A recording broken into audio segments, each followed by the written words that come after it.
Hello everyone, কেমন আছেন সবাই? আশা করি সবাই অনেক অনেক ভালো আছেন। আমি অনেক অনেক ভালো আছি। তো গাইজ, আমি কদিন তোমাদের সাথে ফুলের গাছের ভিডিও শেয়ার করছি, খুবই সুন্দর সুন্দর। আর আজকের ভিডিওটি আমি গাঁদা ফুল গাছের চারা বসাচ্ছি, সেটাই শেয়ার করব। সো গাইজ, এইগুলো কিন্তু আমি একদিনেই সব কিনেছিলাম, একটু লেট হচ্ছে আপলোড করতে, তো তোমরা একটু দেখে নিও।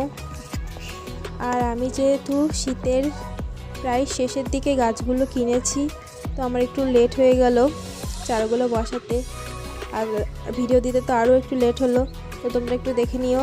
আর গাছটি কিন্তু নিংটা বেশ ভালো হয়েছে, দেখতেই পাচ্ছ। আর আমি তো পটনিংটা করে দিয়েছি, টপে বসিয়ে দিয়েছি। আর তোমাদের যদি ভিডিওটি ভালো লাগে একটু লাইক করে দেবে, আর এমন ধরনের মিনি ব্লগ দেখার জন্য চ্যানেলটিকে সাবস্ক্রাইব করে দেবে। টাটা।